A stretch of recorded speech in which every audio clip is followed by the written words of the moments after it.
Dynamics Committee.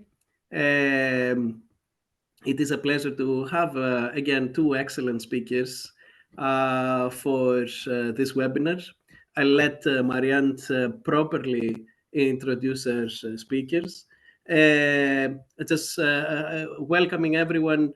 A reminder that the Dynamics Committee has a focus on everything related to dynamics and the associated applications in mechanics. Part of this is this excellent series of webinars that Marianne has been organizing, and we have been blessed with an excellent set of speakers over the last years. The other part is, of course, what we do during the conference, and we are excited because we're about to see you in person and virtually during our Dynamics meeting during the conference. We're going to try to host it as a hybrid meeting this time, allowing for more of our members to attend. And of course, the other thing that this committee does is the student competition, where we are exciting for a very exciting set of presentations there too. And actually also our chair, Yanis, presenting our students with the biggest prizes we have been allowed to present them up to this point. So without further ado, I'll give the floor to Marianne so that we can start with the excellent webinar for the day. Absolutely. Thank you, Manolis, for joining us from Oxford. Really appreciate it. Today, we have two wonderful speakers. We have Professors Monique Hite and Professor Teng, and we'll have 20 minutes for each presentation before we do a formal Q&A for both presenters. So we'll get started with Professor Monique Hite. As she gets prepared, I'll read a little bit of her bio. She is a tenured full professor in the Department of Civil, Construction, and Environmental Engineering at the University of Delaware. Dr. Head specializes in structural engineering with an emphasis in structural monitoring and evaluation using advanced technologies to quantify deformations and inform structural behavior. And she will be speaking on the dynamic load testing and evaluation of our rehabilitated culvert. And without further ado, thank you, and let's welcome our speaker. Great. Thank you so much for the invitation. I'm really excited to present the work that's actually a collaboration of efforts from several folks. The most recent is a PhD candidate. I'd like to acknowledge Sajjad Zafari, who has been instrumental in this work and providing the slides. So the talk today will be about some of the results that we found from our dynamic load testing and evaluation of a rehabilitated culvert. By means of this presentation, I will walk us through just a short outline for our short time today.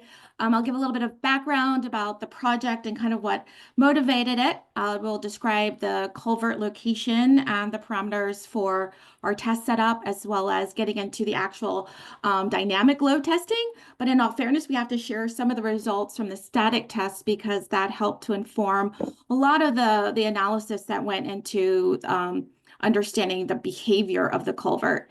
And I'll present the results and end with some conclusions and future work. So by way of background, many corrugated metal pipes for which culverts are composed of are showing significant signs of corrosion. Particularly in this culvert here, looking at picture to the right in Newark, Delaware, we're seeing significant upheaving in the invert area, lots of corrosion and deterioration. This culvert, and I'll get more into the details, was basically lined with a tar. It had a very poor condition rating and was on the list for the Delaware Department of Transportation to rehabilitate or repair, excuse me. But we know that replacement can be very costly, not just in terms of the materials, but in terms of also the downtime, the construction challenges that it poses for stopping traffic, etc. So in some cases, people have used different types of rehabilitation methods for pipes. There are many different rehabilitation methods out there, such as cured in place pipes, paving steel culvert inverts, slip lining, spiral round pipes. For this project that was bid out by the Delaware Department of Transportation, a cementitious-based liner was used, namely a spray-applied pipe liner that I'll talk more about. There are also different types of cementitious liners, but this one, since it was bid, the contractor won, and this is basically a geopolymer-based material that it's spray-applied as a liner. And basically this helps to stiffen the culvert itself, to think of it as a kind of a pipe inside of a pipe, which is kind of the general philosophy for some of these rehab techniques. All right, so kind of diving deeper into our culvert description, we were able to test this culvert. Well, it's not a direct one-to-one comparison, but test it before it was lined and then after it was lined. So the culvert itself has a span length of 116 feet. It was built in 2000. It had a pretty shallow fill depth of about less than 3 feet, which was helpful for us so that we could see some deformations. As I noted, we had significant corrosion that was clearly identified. Obviously, it was rated very poorly. In the picture here in A, the culvert and the waterway run as almost perpendicular to the roadway itself. There are 20-foot segments of the corrugated metal pipe that spans the full length. The corrugations are 3 inches by 1 inch. This is important because for the spray applied liner, I'll get into that. They fill the corrugations and then they add this 2.4-inch liner thickness. That was kind of the design thickness. We'll kind of get into some of the results to think that perhaps it was sprayed on a little bit thicker to ensure that it actually did the job. The corrugated metal pipe, the steel part thickness was about a little less than 0.2 inches. And the culvert itself consists of 2 circles, noted here with the dimensions and the radius described. So this is a picture of essentially a before and after. On the left, you can see that the corrugations are exposed. Much of the tar was chiseled out to have a smooth adhesion, where the whole concept is that we are trying to essentially put this liner to embrace or to strengthen the pipe itself. And then once the corrugations are filled, then they go in and add a uniform thickness to, again, provide this whole ring stiffness effect, which is basically from the mechanics of how pipes work, what we largely rely upon. So for the testing procedure, like I said, we conducted both static and dynamic load tests. We were interested in both strain and deflection measurements and what the effect was from those that we were able to see during the load testing. So we were able to mount about 31 strain gauges. Noted to the right, this is us just a researcher chiseling out the tar so that we could actually put in this BDI or bridge diagnostic incorporated strain gauge. We actually mounted at 4 different cross sections along the culvert, which will align to the 4 wheel loads that I'll discuss, which we use as our markers for kind of our incremental loads for this momentary load that was applied to the culvert or essentially along the roadway. So at the crown, the top of the culvert, that was a major point of interest where we actually had 1 longitudinal and 2 circumferential strain gauges located in both the crests and the valley. So you can see a significant work was done in terms of having these mounted strain gauges to really look at the effects of strain longitudinally, that is along the length of the culvert, as well as transversely or circumferentially. And you can see that the arrow is showing the direction of the traffic. So in addition to the strain measurements, we were also interested in learning, of course, about displacements, right, and capturing those. So some of my past work has included using vision-based measurements to actually, in a non-contact way, monitor or track deflections. So we utilize a system by iMetron, which is produced by folks in the United Kingdom, for their dynamic monitoring system, which is quite simple. It involves a set of cameras or even one camera. We have two cameras to actually essentially track the deflections. The key behind this, and we've done several studies to calibrate its effectiveness, but essentially it's using a measured reference point that we define within the field of view to then calibrate measurements and then track them based on that. So our focus was looking near the crowns at the tire line. So basically we mark the roadway. So I'm going to see if I can, this video plays. You can see for the trucks that are progressing along the roadway that we're stopping incrementally at these 4 marked spots along the roadway to then have corresponding measurements for both strain and displacements. We did this obviously for both our static and dynamic load tests, where for this work, we're really interested more for this presentation into the dynamic response. So, oops, let me go to the next slide. So with that, so there are some challenges when we use any vision-based system. So part of the iMetrium for this dynamic monitoring system is that essentially it's a video-based post-processing that utilizes the digital image correlation or the DIC algorithms in the background to do all the filtering and post-processing that some people do manually, which is fine, but this system works quite well. We're able to set up things very easily. You can see it looks like a bird's nest in there with all the wirings from the BDI strain gauges.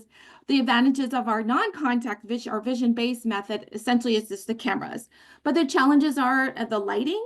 When we were in the culvert, it was very dark. So we had to bring out some external lighting to make sure that we had sufficient lighting capacity so that the cameras can do the proper tracking, or else you can see spikes and those things. The skew effects, it's very interesting that we've been able to look at different views. We are able just to look at the in-plane measurements when the camera is directly focused on the point of interest. We utilize these rectangular targets or these bullseyes that you see in the background. We don't have to use them, but they make for better tracking and calibration because we utilize that as our known reference point within the field.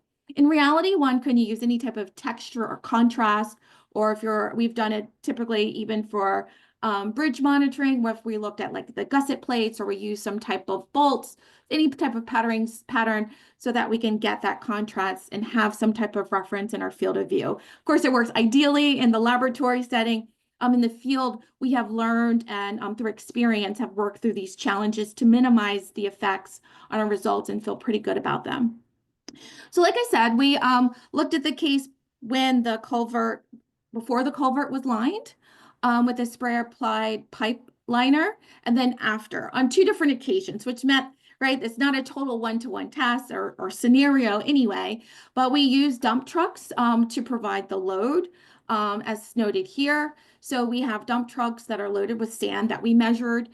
So we have 2 rear axles and then a front loaded axle. We've averaged them. So we were able to, for both tests, get pretty similar loads for our trucks so that we can have a somewhat comparative response. All right, so we've conducted a series of passes. Again, the video is playing. Sorry if it's a lot, but you get a feel for being at the test. So thanks, Sajjad, for providing that wonderful video. So we did a series of static tests with with single trucks and tandem trucks. We also, of course, did it at a very crawling speed.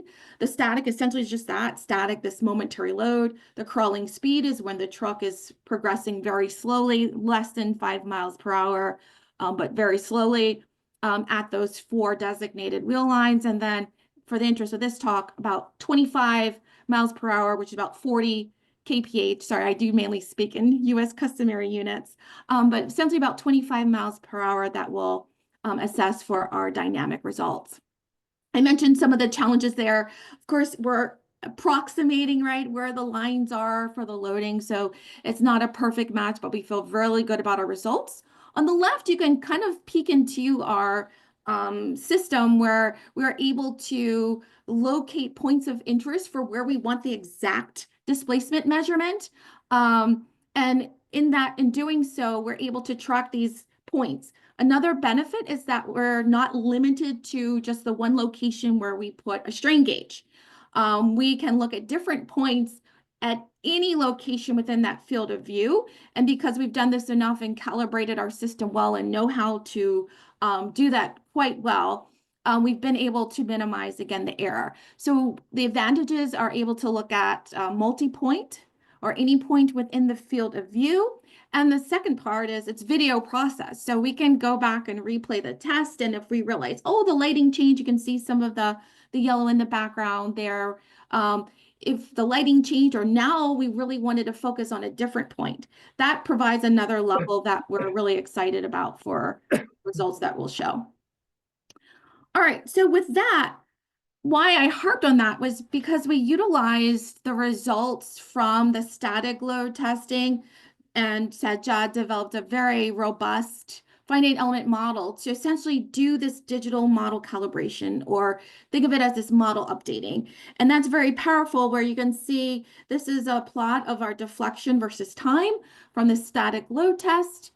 You can actually see the solid lines indicate the data that we extracted from our dynamic monitoring system using this non-contact approach. Whereas if we would have just gone in and tried to develop a finite element model based on the stated properties, which we know are not uniform, soil structure interaction is a very complicated problem. And trying to model that in this kind of dynamic situation is quite challenging. And we were able to calibrate the model and make these adjustments based on the stiffness and the modulus elasticity for the soil, et cetera, but doing it in a representative way of the in situ conditions, which were informed by our static load tests. So kind of moving on to our first set of results, using our static test as the baseline, where we were focusing again on the displacements of the crown. I noted that there was serious deterioration or corrosion within the corrugated metal pipe, which is hard to capture. It was very non-uniform within the culvert itself. But what we were able to do here is the dashed lines show the approximation of our kind of calibrated finite element model from the unlined static case to kind of gauge kind of that maximum deflection that we would see from the load test. The effects that we would expect for when the culvert was lined, and this is one of the questions that was really important to DelDOT, was we wanted to make sure that they actually saw a significant difference in terms of the quality of the work that was done by the contractor, as well as knowing that structurally the lining is indeed doing what it's intended to do, to strengthen that pipe, to add that ring stiffness, and to help to ensure the longevity of the culvert. So the finite element model predicted about 2.2 inches or so for deflection for the static load case, and we're seeing a little bit less than that. If you recall from one of the initial slides, the design thickness was about 2.4 inches. But what we also noted is that a couple of more rounds of spray were applied to enhance the liner thickness, just to make sure they had some assurance there. And we definitely saw that effect because we had calibrated our model quite well. But we know then had some assurance, and DelDOT felt really good that knowing that we were seeing that difference in the response from about 0.25 inches, almost 0.3 inches, millimeters, going on to about a little less than 0.2 millimeters, as noted from the line case. So that was at the crown. Next, we were interested in looking at, and as we calibrated the model and wanted to look at the rehabilitated culvert from the unlined case versus the lined case, we were able to see that from in the ring direction, right? I noted that we had these strain gauges in the ring direction, right? The circumferential direction, if you were just to look at the cross section of the culvert, as well as the longitudinal direction. So there's some interesting things that we were able to note here.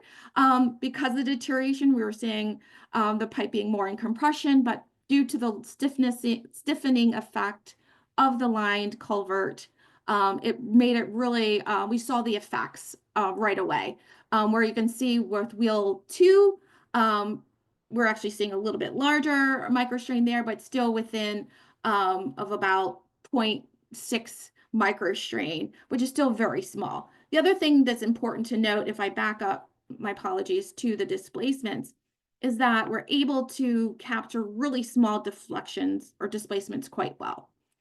So moving again, still looking at the strain at the crown, but now in the longitudinal direction, meaning along the long length of the culvert itself, we're seeing that there was a lot of response that we saw and differential responses depending on how the culvert was bending, based on where and it was more pronounced where the locations of deterioration were, as well as where the wheel load was placed, and that was pointed out. So we're seeing about 10 or to 14 microstrain in the unlined case or the deteriorated original culvert versus less than 5 microstrain for the lined. So that was definitely also reassuring. A lot of these plots were taken from a paper that Sajjad was the lead author on and created these plots. That paper should be published soon. We just got acceptance on that. So looking now at the dynamic tests, making sure, conscious of time. In the ring direction at the crown, we again see immediate shift of this, what we saw from this kind of compression effect to now things being in tension, which is essentially what we were more so expecting and is more in alignment with what we expected the liner to do. So getting about 5 microstrain, a little bit more, and showing that the effect of the lining was really noted. Moving on to the longitudinal direction, similar concepts there. For the unlined case, we saw larger, obviously in the longitudinal direction, we'll see higher strain. So on the order of almost, again, a little bit more than 5 microstrained. The finding element model, of course, due to some of the assumptions in the material properties, predicted a little bit less, but that's also in the sense that we made some assumptions there to calibrate the model. But then for the lined case, or we couldn't account for corrosion, excuse me. But in the line case, we saw that things are working indeed as we were expecting with a lot smaller microstrains. And also moving on to the other interesting point that we were hoping to find more information about from the dynamic test was really looking at this dynamic amplification factor. We all know that we can calculate these from using AASHTO, and we can get essentially what is the effect, right, over time. So we were able to see that for the dynamic unlined case, that the dynamic amplification factor dropped a good amount. So the yellow line actually shows what the dynamic amplification factor would be if we were to use AASHTO to compute that. So about 1.22. And in the line case is to be expected in alignment with our other results that we saw this decreased effect from the dynamic amplification factor, which was really something that was not a surprise and something that we were hoping to get. So the whole bottom line is that by us being able to understand the in situ conditions better, we would able to obviously get a more exact answer. But we know that AASHTO is conservative for a reason, and that's okay. But by doing this load testing helps us to really understand the conditions on a more accurate representative level. And for conclusions and future work, as I wrap up and then hand it over to the co-presenter, just essentially we were able to capture relatively small deformations quite well in doing it during the dynamic load test. The finding element model showed slightly larger deflection values under the dynamic load, and we understood that based on the formulation of how things were calibrated, where we used the static unlined culvert as our calibration reference, which we know had significant deterioration. The big picture and the main takeaway that we were able to prove, but actually show to what extent the displacements were reduced in the line case, which did reflect this stiffening effect and prove the power of essentially that these liner systems can do to strengthen the existing culvert when experienced corrosion is revealed. And last but not least, the future work is through this model updating method and this kind of understanding the in situ conditions, being able to predict and assess structures for more I would call shorter long-term monitoring and therefore evaluation of structures. So I'd like to acknowledge all the many researchers who were involved on this effort, including Sajjad, who's pictured to my left, and all the many researchers that have contributed to this work, in addition to the Delaware Department of Transportation. So with that, I will conclude, and I think we'll do questions at the end. So thank you. Yes, and thank you for providing a QR code so we can follow even further on this really interesting talk. So as promised, we'll leave questions after both of our speakers have presented. So let's invite Dr. Wu.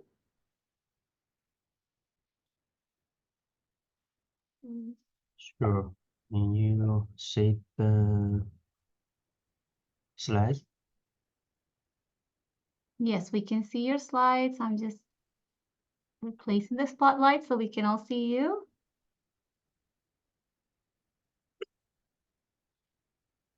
Whenever you're ready. Thank you so much for coming. We are excited to be hosting Dr.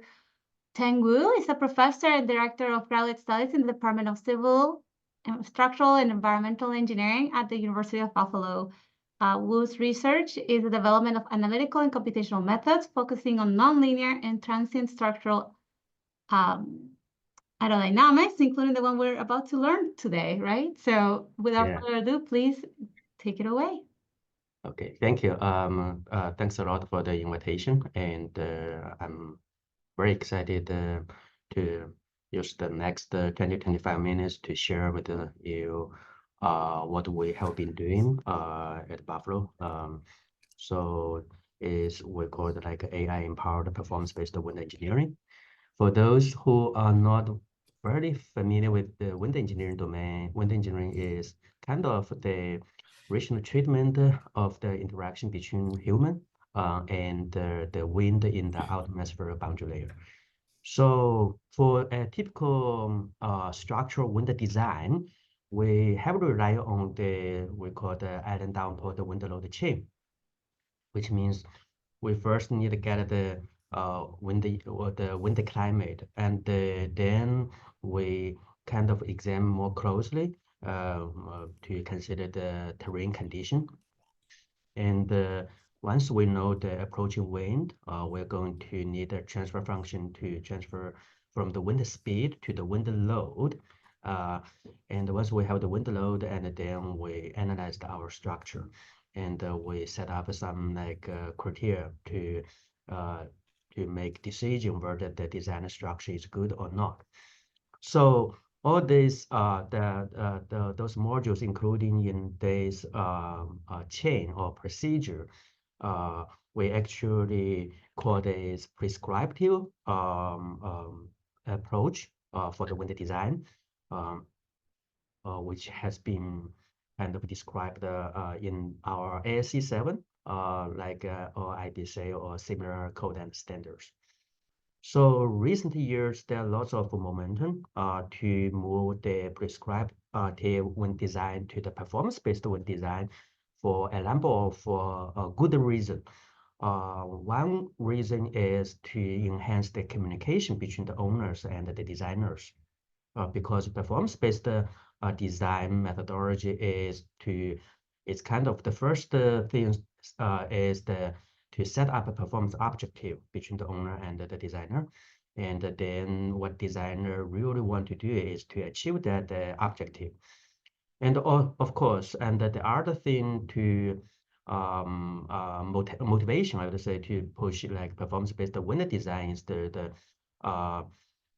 we realized that perhaps to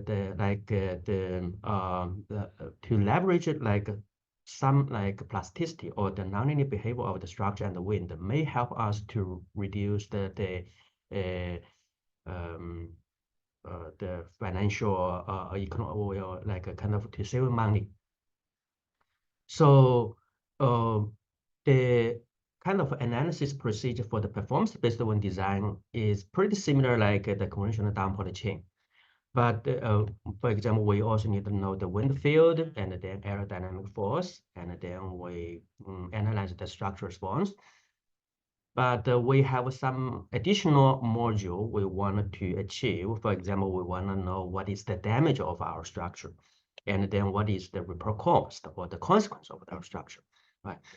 And one highlight is that I briefly just mentioned, and then we want to push the envelope from the linear structure behavior under the wind to nonlinear structure behavior.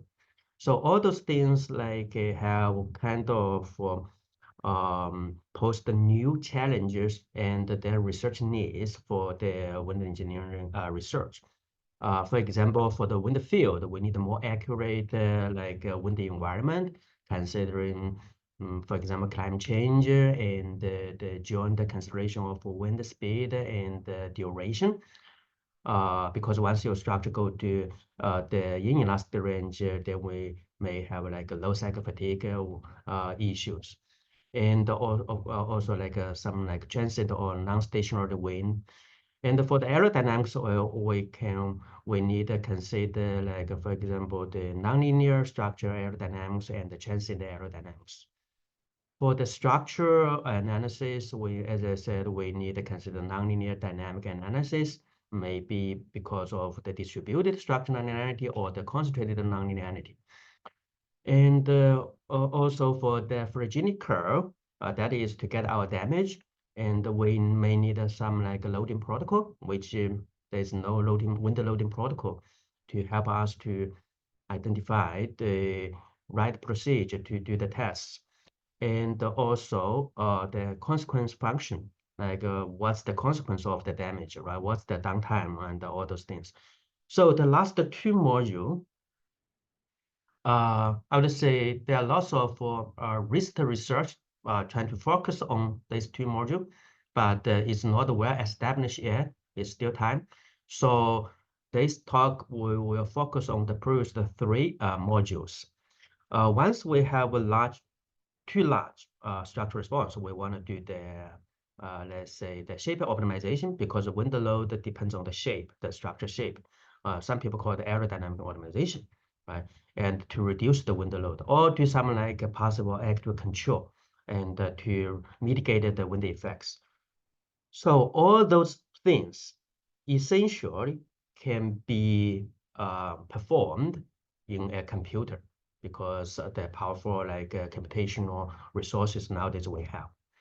For example, this is kind of a simulation probably done for like 5 or 7 years ago for one of my students. This is like a thunderstorm downburst, and there is a non-span bridge in the computational domain.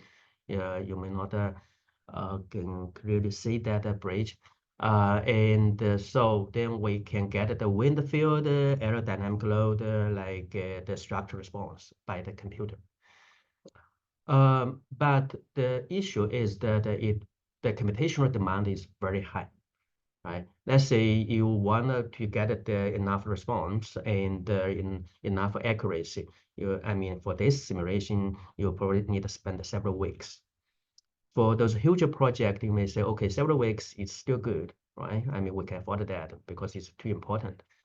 But the one thing is we need to consider is that along all those modules, there are so many uncertainties, right? You never know what is the windstorm exactly will attack your structure, right? And when you build your structure, you don't know what is exactly the size and all those kind of uncertainties, right? So our current like code and standards, I mean, is based on the reliability. The reliability means like you need to run like thousands of times, and then you say how many scenario failed, right? So if you want to run one time, it's okay, acceptable. But if you want to run thousands of times, maybe that's not okay. I mean, because computationally it's not acceptable. So we started thinking about the word we can speed up the calculation. So AI is obviously some things like we can consider. So AI is kind of a broader like a range of topics. Here we mainly focus on the machine learning like help like in the modeling. So first, let's say where the AI can help us to generate the wind. Let's say the hurricane, right? Hurricane is coming. We know hurricane is coming, and from the National Hurricane Center, we know what is the hurricane parameters, right? Let's say the central pressure, the size of the hurricane, and that will be our input. And we know what will be our output because we know we need to know we wanted the wind field, right? The wind speed. So our output also is there. So it seems very straightforward. We have input, output. For any of you like heard like what is machine learning or AI, and if you get enough input output data, then you just train your AI model or whatever the machine learning tools you want to select, right? So that's the basics. But we still get a challenge. One challenge is that we don't have that many data or sufficient data, right? Maybe one hurricane you can get tons of data, but in terms of dimension of the number of hurricane, you actually get one data set to train your network. And think about how many hurricane we will experience. And let's say even in Miami, right? So we don't have that many like data. Of course, the other like shortcoming is like for those purely data-driven networker, like is that usually it's a black box.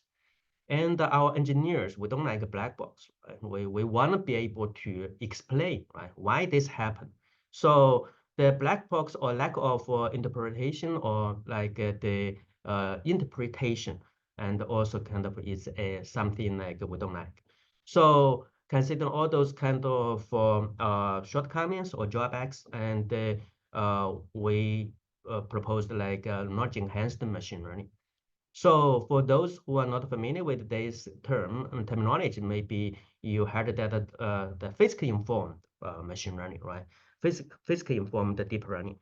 So the reason we use a little bit different name because we believe in the engineering domain, we have many type of valuable knowledge which cannot be described by physics-based equation. For example, some empirical knowledge, semi-empirical knowledge, and some statistical relationship, those kind of things. So of course, you need to develop some like algorithm approach to integrate the knowledge into your machine learning pipeline. And we will skip the details of those integration. So once we integrate for the simulation of a hurricane, we know the governing equation is, for example, for the hurricane is like a reduced Navier-Stokes equation. Then we integrated the reduced Navier-Stokes equation in the neural network, and then we can train our model. And once your model train, use like much less data, and you can use the model to predict your hurricane wind. First, you can say the computational efficiency, right? It's very fast. Essentially, because the reason the AI or machine learning is computationally efficient is because once it's trained, it's just a simple like operation like A plus B times C, those kind of thing. It does not require you to do the inverse of matrix. Inverse of matrix like conventional FEM or CFD. That's the most challenging part. I mean, demand lots of computational resource.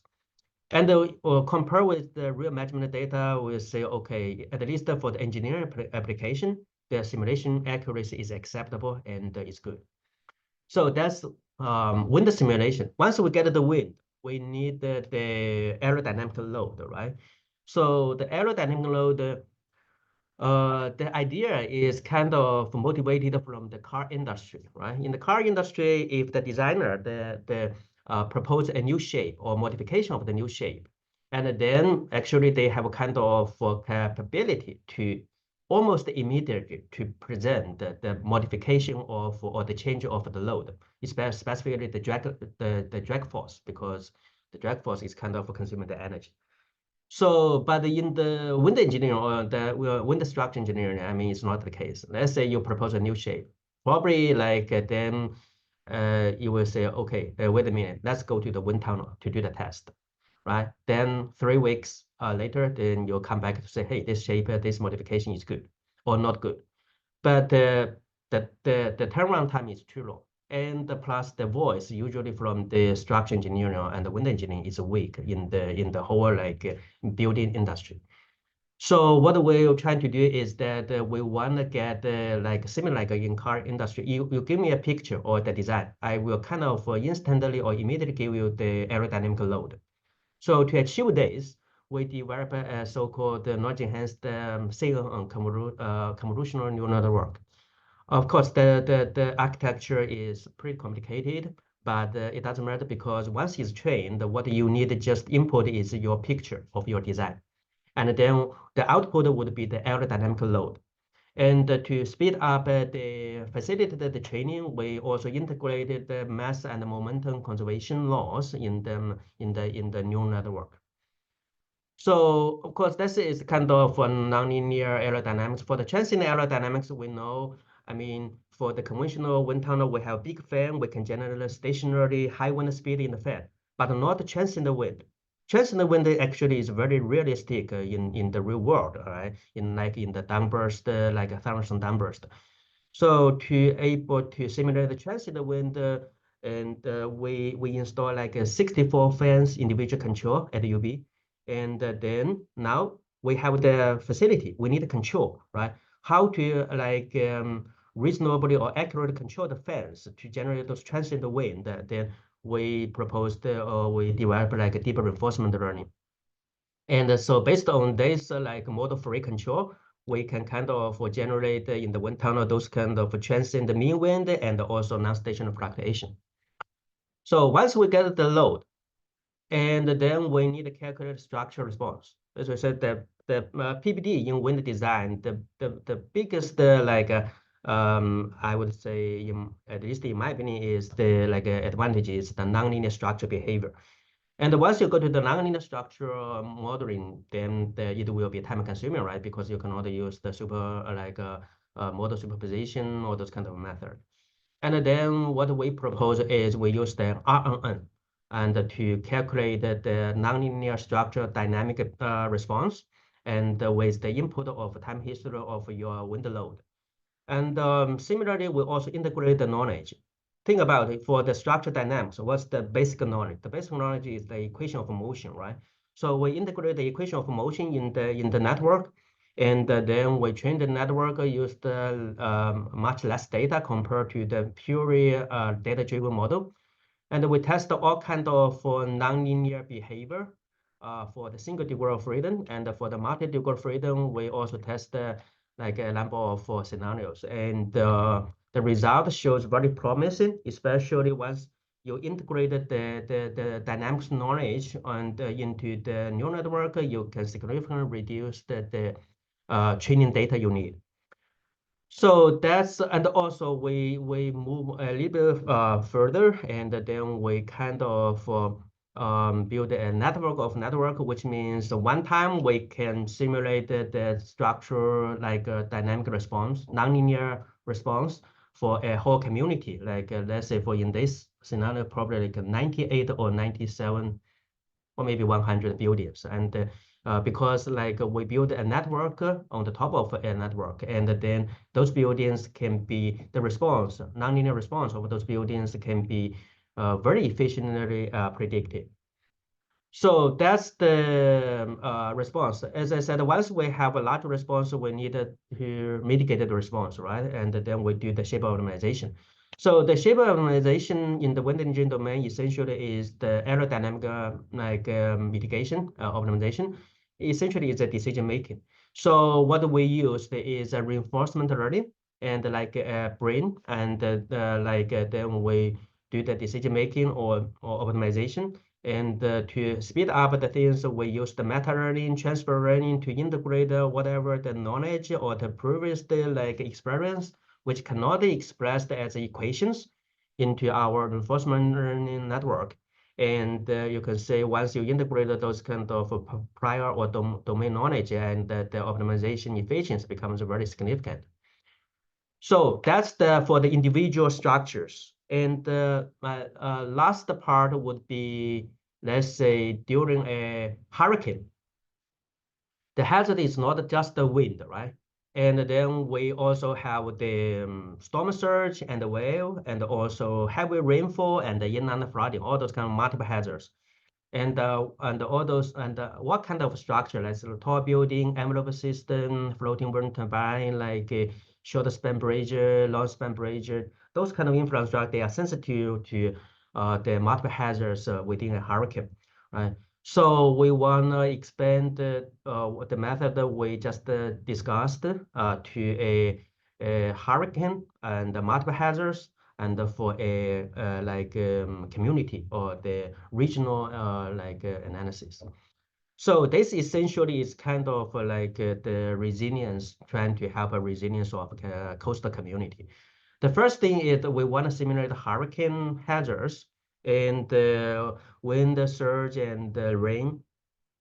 We first need to generate hurricane checks, like in the middle, like this figure. Like those checks, how to generate those checks? There are many data-driven, or physics-based hurricane track simulation. And here along the line, we develop and launch enhanced machine learning. So for example, for the hurricane genesis, we integrate the so-called GPI, Genesis Potential Index knowledge. And for the hurricane moving, we call the translation model, we integrated the beta advection model. And for the hurricane intensity, let's say sometimes represented by the central pressure of the hurricane, we integrated the faster intensity model, which is a physics-based model, into the machine learning. And then we can, in that case, for the purpose of enhance our machine learning. So once we have the hurricane track, exactly like we simulate the hurricane wind, we can also simulate like a hurricane, like a storm surge, right? We can also use the machine learning to replace the physics-based model. For example, for the surge is EDSurge and the SWAT, surge and the wave. So once you train your machine learning, and the efficiency is so high, so that you kind of almost real time you can predict the height of the wave at each location you are interested in. Once you get the surge and the wave, that's the hazards. You also need to simulate the impact in your infrastructure, right? For example, the wave-induced impact on the bridge deck, which happened a lot in the Hurricane Katrina, I mean, remember. So, and also the scour, those things, right? And you can also replace those impact effect with a machine learning or with like a neural network. Like this is the scour. But scour is a little bit challenge. We don't have like a machine learning model because we don't have data, and the simulation of 3D scour is really very time consuming. And similar, we also can simulate when you have a hurricane, and you can simulate the rain, right? We simulated the rain. Essentially, it's to replace the wolf with the machine learning. Once you get the rain, you also want to simulate the impact. The impact of the rain, one big thing is the inland flooding, right? So we get the input of the rain, and then we simulate the inland flooding, use the, I guess it's GNN graphic like a neural network, to get the inundation depths at each important point. So essentially, it's kind of like a short, we have the capability of to kind of build a digital twin of a hurricane city, and based on the machine learning. And then what we want to enhance the resilience is, for example, in the short-term effort, we want to do all kind of decision making, right? And the preparedness and the during hurricane response, after hurricane recovery, all those kind of decision making, or essentially is risk-informed decision making. And we use the machine learning to build the model, digital twin, and we use the deep reinforcement learning to help us to do the decision making. And so, for example, pre-hurricane, we can do all kind of like preparedness. Of course, our infrastructure is not that smart. We don't have that many options. But for the research purpose, we have all kind of like great concept. For example, morphing of our structure, right? But during hurricane, we can make decisions, say which road, which bridge we should close to keep a good balance between safety and the saving money, right? After hurricane, we need to make a decision how to recovery the whole community, right? Infrastructure and interdependent infrastructure, all those things, right? And especially interdependence is a very important element. But anyway, you need to make like a kind of a collaborative decision making, right? To decide which part you decided to repair first. So essentially, we discussed all kinds of knowledge-enhanced feed-forward neural network for the wind simulation, LSTM, or like for the aeroelastic force, CN for the aerodynamic force, R for the structure dynamics, and the reinforcement learning for the optimization or decision making. So in general, I just wanted to share a message. Maybe AI tools show great promise in facilitated performance-based wind design and beyond. That's the community resilience. With that, thank you for your listening, and I also take this opportunity to thank my collaborator, essentially my students, and work on this project. Thanks. Thank you very much, and we'll give both of you a round of applause. That was a great joint seminar, lots of great ideas. And with that, we open up for any questions. So please, as you have questions, you're welcome to put them on the chat, and I'll ask in case you want to speak up your questions. So we'll start with David Olgado. Would you like to ask your question to Professor Wu? Yes, thank you for the presentation, Dr. Wu. So I think you mentioned in your last slide of PowerPoint, but my question was related with the model, for the wind model. So you mentioned, I think, something a physical informed neural network or reinforced network. I didn't catch that part. Plus using the data from using CNN modeling. Yeah, for the CNN modeling, we integrate the physics of the, let's say, the CNN is for the aerodynamic force prediction or aerodynamic pressure. The governing equation essentially is Navier-Stokes equation, or we call the like a mass conservation law or momentum conservation law. We integrate those physics into our CNN to speed up the training of the machine learning and also kind of enhance the prediction accuracy and the reliability.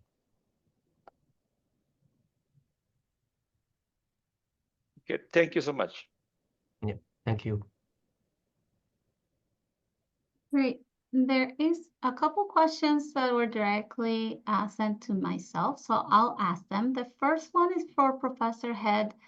How the work can be expanded for damage assessment of other culvert systems, for example, across the state? Yeah, thank you for the question. It definitely can be expanded. We are looking at this not just as kind of one-off testing, but how this integrates into this notion of this digital twin framework. I think Professor Wu also talked about this. So because the equipment is a little bit more expensive in terms of the cameras, there's a way to build a shelter that this could be more of a kind of in-place in situ monitoring system. And that could match and bode well, especially as we're trying to integrate this with different dynamics of loads, et cetera, to have this full functional monitoring system. So in terms of DelDOT funding, that has yet to be determined for right now. But this can be expanded as a more of a longer term monitoring system. And then we have that real-time feed with that model updating. And I think that can be used to help inform and really build out this idea of this digital twin. I think there's going to, especially as Dr. Wu mentioned, is the need for kind of this more data to kind of have better, more accurate models, and how some of these test data can actually feed into that could be very informative. Thank you. Actually, that was one of my questions as I was listening to both of you. I was like, I wonder how we could use AI for performance-based design based on the data that we're collecting. Because I was wondering about how many trucks did you needed to get the calibration of your sensors going, and how much would it be to be able to use AI for predictive models and things like that. I'm not sure if either of you have delved into that space. Yeah, I haven't, but I definitely think that, yeah, there should be, right, this repository of all this really rich experimental and field data to help drive these models. So I guess in short, definitely we can utilize this to generate more data for the loads, and then I think that's important. But I think this is for cases that are more kind of more consistent. I think what's really interesting is as we think about, and actually it's a question for Dr. Wu too, do your models account for like sea level rise, and these algorithms are kind of based on historical data, right? Is it also taking into account how loads are changing? Because we know that as we try to characterize these loads, like I can characterize a dump truck, we can do that, right? But what about that load we're not sure about, or the load that we might not see over time? So I think that's a great question. We can utilize this as a starter data set for some AI training, but I think there's always a need for more accurate data to help make sure that these models are robust and reliable. Yeah, thanks, Dr. Hurt. I think I can follow up on that a little bit. I think the first thing is AI is nothing. There's no magic there, right? AI is just like trying to do the interpretation, and but in a very, very efficient way. I think that's the advantage. So what kind of data, what kind of knowledge you feed into your AI can do